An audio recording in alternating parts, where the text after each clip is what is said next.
G'day guys, Disney Dave coming at you once again from Down Under with another 4K Blu-ray review and unboxing. Today we are taking a look at the brand new release from Marvel Studios. This isn't exactly a Disney release because Disney didn't have distribution rights on this movie, even though Marvel Studios basically had complete creative control on the film. Sony just distributes it because they own the character. It could only be Spider-Man Homecoming on 4K. Now I've imported the US edition of the 4K disc simply because, you guessed it, I wanted the really nice slipcover. I was gonna say nice and shiny slipcover. It's not shiny, it's not matte.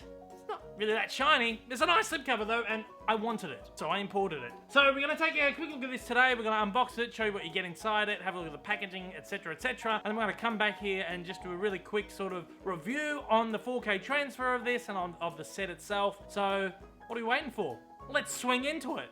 That was really lame. Let's do it though.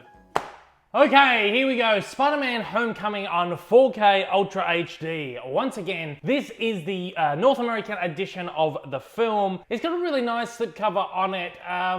This, as I said earlier, is a Sony release, so it's not a Disney release. If this was a Disney release, there would be embossing galore all over this slip here. But sadly, there's actually no embossing on this at all. It's just a matte slip, which Sony tends to do most of the time. But it is quite nice. It's kind of glossy. As you can see, it's got this really nice sort of gloss over the top of it. And look, I think it's a really nice slip. It would have been nice to have a little bit of kind of embossing or something on there, because I always feel like these sort of glossy slips are sort of a fingerprint magnet. As you can see up the top here, there's fingerprints on the black. Black print is always a real magnet for fingerprints. Let's get a close up on that just to have a look. I like that the 4K Ultra HD has got sort of like a foil effect on it. That's quite nice. And then the rest of the cover here, I like the shine, it's good. Couple of big stickers on here, which bug me. I don't like the stickers, especially on this kind of print. It's kind of hard to get it off, and I think it should be okay, but sometimes you might struggle getting these stickers off. I will certainly get these stickers off and put them on the actual Blu-ray case itself. I always do that with my discs because I hate stickers on there. I'm a big fan of this cover art too. I know a lot of people were complaining about it because you got Iron Man on the front cover and the Avengers Tower there as well. I don't care about that. I think that's awesome, man. I think it's like, as Marvel fans, we bugged Marvel for so long. Come on guys, when are you getting Spider-Man in the MCU? Bring Spider-Man into the MCU. I want to see him in there, integrated in this universe, communicating with all our favorite characters. And then all of a sudden they do that and fans are going crazy because, oh, why is Iron Man on the cover? Well, he's an important part of this story, and I feel like Tony Stark had a really important role in this movie. He was in it for like all of 10 minutes, and I feel like this sets up the world. You know, this is a franchise that has struggled for the last decade. There has been 3 different Spider-Man franchises over the course of the last decade. And a lot of people are getting confused, especially those who aren't die-hard Marvel Cinematic Universe fans or die-hard movie fans or whatever, but some people are just sort of out of the loop. Putting the Avengers Tower there and putting Tony Stark, Iron Man there on the cover of the Blu-ray or on the posters or anything, it lets the general moviegoer know Spider-Man is in this universe, and yes, he will be interacting with Iron Man. You know Iron Man, right? You love Iron Man. Look, this is just like little subtle marketing things so those who don't, those who aren't in the loop sort of know, oh, okay, so Spider-Man's in with this crowd now. That's cool, because I feel like Sony lost the audience on the last 2 Spider-Man movies, and they weren't going to get people back. This is a way to get people back for one last chance. Third time lucky, right? So look, I don't have a problem with that. I think it's a great little marketing thing, and also as just a huge fan of MCU, of Tony Stark, of Iron Man, I love that, and I think that's awesome to see that there on the cover. I love that they've acknowledged that, and I love that Disney has allowed them to use their characters on the cover here. So I think that's cool. Let's flip to the back. This is a really nice design cover. This is cool. We got Spider-Man chilling there, upside down. Down here we have got, we sort of have the standard back cover 4K like design there to give us the idea of what special features are on here. Of course, we've got 2 discs with this. We have the 4K Ultra HD disc as well as the Blu-ray disc, standard Blu-ray disc. Let's have a quick look at the special features that we get on this. On a 4K disc, it's pretty much just the movie. It actually doesn't say on the back here, but there was something on there. It was like a gallery, some kind of like random gallery thing. Oh, it was moments. They call it moments, where it like highlights the best moments of the film. I think what it is, it's an idea to, if you want to put the disc in and sort of use it as a demo disc,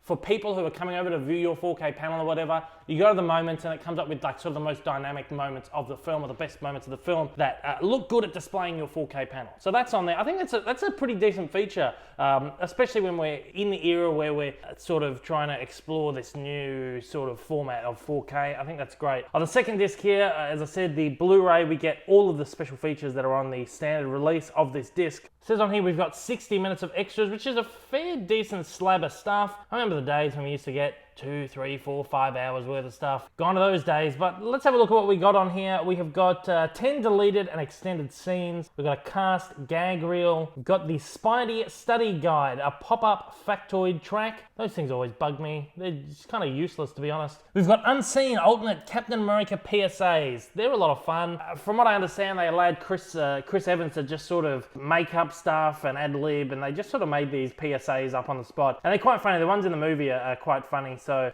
these sort of alternate ones are a lot of fun as well. Just to sort of see that process of ad-libbing and making up these things as they go along. It's a lot of fun. Got a featurette on here called Aftermath. Filmmakers bridge the gap from the Battle of New York, which is pretty cool. It's a good little look at how they sort of tied this movie in with the MCU, especially into a film that's quite a few years old now. The first Avengers was what, 2012 now? So it's a 5-year-old movie. So they sort of tied this movie in with the film that's 5 years old, and it's a good look at how they really did that.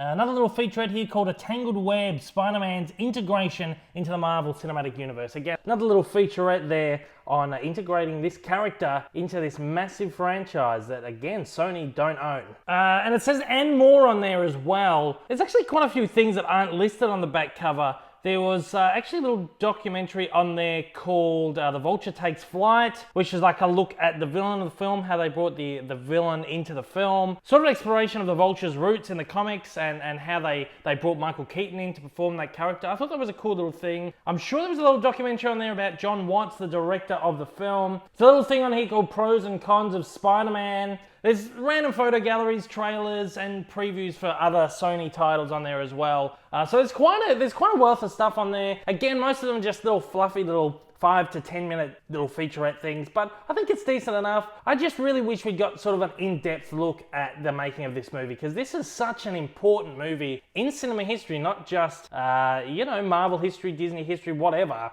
This is two big powerhouse studios playing along, allowing each other to use their characters in their universe. And this is a feat that we've never seen before, and we likely won't ever see again. Unless by some miracle Universal and Fox can play nice with Marvel, but I don't see that happening anytime soon. Anyway, what we're gonna do now is we're gonna open this up, and there we have the front cover of the disc and the slipcover, and of course, front cover of the disc is exactly the same as the slipcover. Back cover is pretty much exactly the same as well. So let us open this guy up and have a look inside.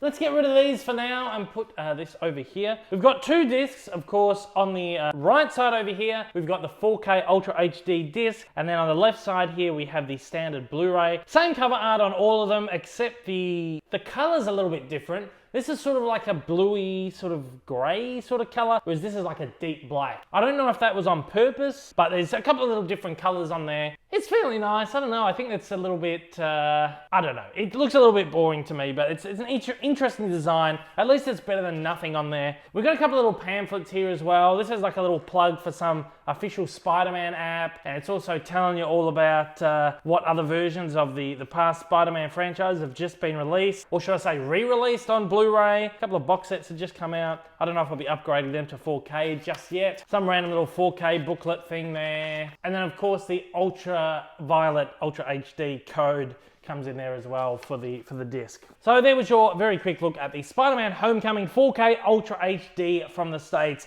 I think it's a really nice presentation. One thing I do want to point out here, I've pulled out a few of the other Marvel Cinematic Universe releases from Disney. And if you note here, they have got these spines that all match up perfectly. Titles in the middle, you've got a little character down the bottom here. This is something I've just seen a few people complain about. Whereas we get Spider-Man Homecoming, it really breaks that up. I've seen a lot of people complaining about that. It's something that annoys my OCD a little bit, but then again, I'm one who imports a lot from the UK, so mine's sort of been all over the place to begin with, so it doesn't really bother me all that much, but I know there's a lot of people out there who that's been bothering. In fact, if any of you guys out there have some of the earliest Paramount releases of Thor or Captain America, or the Iron Man movies, that actually sort of lines up okay with those ones. You got the character up the top, you got the title there. So really, my spines have been all over the place for a little while, and I'm sure some of you out there will have this issue as well. It's not a big problem, but just wanted to show that off because I know a lot of people are either asking about it or complaining about it. So with that, before we round up this video, let's just go into a very quick review on the 4K transfer on this disc. So once again, that is Spider-Man Homecoming on 4K Ultra HD Blu-ray. Is this the best 4K disc that's ever been produced? No.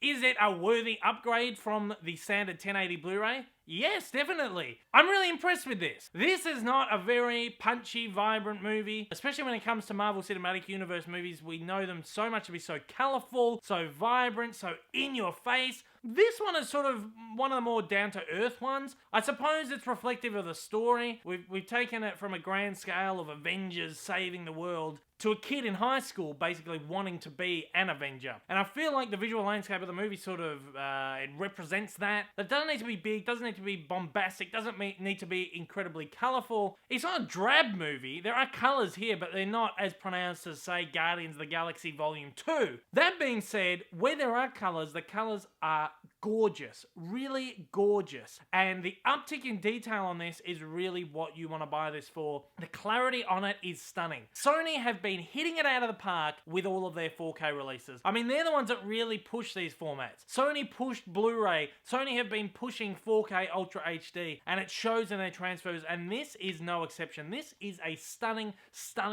transfer. The clarity is gorgeous. It's like crystal clear. But I didn't have any issues with this. Had no issues with anything with this film. This just looks simply gorgeous, and it's pretty much a perfect transfer without it having to be so bombastic and, you know, sort of punching you in the face with how good all the colors are. One thing I really loved about it is the textures on Spider-Man's suit. Gorgeous. I mean, like, I've never seen so much texture on a Spider-Man suit in a movie than I have while watching this. And it's almost like it's like made of a silk. It reminded me of like a spider web. You know how you see a spider web? When the sun catches a spider web and you get like this sort of silky sort of glow to it. It's sort of like, it's almost sparkles a little bit. You get that on the suit. And I have a feeling that that's probably what they were going for with this. It's not something I noticed in the cinema. And when I popped in the standard 1080 Blu-ray to sort of compare, it's not something I noticed on that either. The 4K is so sharp. You get this gorgeous sort of shimmer on this Spider-Man suit. This is one of the best 4K transfers I've seen so far, and it really is worth it. It's a nice uptick in detail, and it's a really nice, beautiful, filmic visual presentation. Would I recommend the 4K over the standard Blu-ray? Absolutely. If you're not set up for 4K, don't worry about it so much. Just go for the standard Blu-ray because that still looks beautiful. But if you are thinking about going forward into the future, setting up for 4K somewhere down the line, which to be honest is where we're really heading, buy this, you get the 4K, you get the Blu-ray, and you're set for life. You watch the Blu-ray now, you watch the 4K later for the extra $5 or $10 that it costs you to get this set. Actually, this set was only a few bucks more than the standard Blu-ray set to import, so it was a no-brainer. I will be importing the 3D edition of this from the UK. I know the 3D is available in the States already, and it's available in Australia, but I want the slipcover, and the cover art for the UK version is different to the US art, whereas the 4K and the 3D releases in the US share the same cover. So I felt like if I'm going to be importing two of them, I'd like them to have different cover art. Just me, just one of those weird little things. So at the end of the month, I'll be importing that. I'll be doing a little unboxing review of the 3D edition of the film as well. I should note that for whatever reason, if you are wanting to import this, completely region-free, as I've said in the past, 4K discs are naturally region-free. They do not press 4K discs to be region-locked at all. Makes importing just so much easier. The 1080 Blu-ray is region-free as well, which is great because Sony sometimes locks their releases depending on whether they have different distributors around the world or just for other weird reasons. region free 4K Blu-ray, and I would say the 3D disc on the 3D set will be region free as well, and I would imagine that the UK set is going to be region free as well, but I'll give you confirmation on that when I do my review of the UK set. But for now, there is your look at Spider-Man Homecoming 4K Ultra HD. Huge recommendation for me. I loved it. Really, really, really loved it. For now though, guys, that is it. If you're a first-time viewer of this channel and you've liked what you've seen, you'd like to see some more, then please, after the jump, give me some support and hit that big old subscribe button. To all my regular viewers out there, thank you once again for swinging by. Why do I keep doing that? To absolutely everybody out there, I hope I'll see you again soon. Until next time though, guys, take care, and I hope you have a marvelous day.